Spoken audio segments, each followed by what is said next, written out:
কিয়ামতের দিন আমল কি গণা হবে না মাপা হবে? কি ভাই, আমল কি গণবে ফেরেশতারা না মাপবে? তাহলে আমাদের আমলের সংখ্যা বাড়ানো দরকার না ওয়েট বাড়ানো দরকার? ওয়েট যদি বাড়াইতে হয় আচরণ সুন্দর করতে হবে। এখান থেকে একজন বক্তব্য দিচ্ছে, আপনি বলছেন বসেন বসেন, আচরণটা কি সুন্দর হলো না অসুন্দর হলো? রাগ করছেন? ওয়াজ মাহফিলে এসে যদি নিজেদের সংশোধন না হয় তাহলে লাভ। একটা ভুল দেখার পর যে ভুলটা যদি ভাই হিসাবে ধরায় না দেই, তাহলে শুধু আপনাদেরকে পাম্পটি দিয়ে আমি ওয়াজ দিয়ে চলে গেলাম। এই ওয়াজের কোনো লাভ আছে? ভাইরা আমার, তো যেটা বলছিলাম, একজন সাধারণ মুরব্বীকে আপনি দেখে শ্রদ্ধা করলেন, এটার একটা গুরুত্ব আছে। কিন্তু ওই একই মুরব্বী যদি মুরব্বী প্লাস হবু শ্বশুর হয়, গুরুত্বটা কি বাড়বে না কমবে? বাড়বে। তাহলে আপনি সাধারণ মুরব্বীকে দেখে রেসপেক্ট করবেন, আর মুরব্বী প্লাস হবু শ্বশুর যদি হয়, তাহলে রেসপেক্টের পরিমাণটা আরো ঠিক একই ভাবে অন্য যে কোনো মাসে 5 ওয়াক্ত নামাজ আপনি পড়বেন।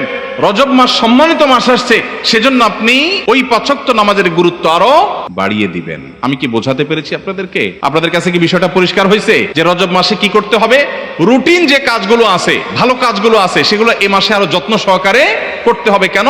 সম্মানিত মাস যাচ্ছে, আপনি কোরআন তেলাওয়াত প্রতিদিন করেন, মাশাআল্লাহ, আল্লাহ আপনাকে তৌফিক দিয়েছেন। রজব মাস এটা চিন্তা করে কোনোদিন একটু অলসতা লাগলে মনে মনে নিজেকে বলতে হবে যে না, সম্মানিত মাস যাচ্ছে, অতএব আমাকে বিশেষ গুরুত্বের সাথে কোরআন তেলাওয়াত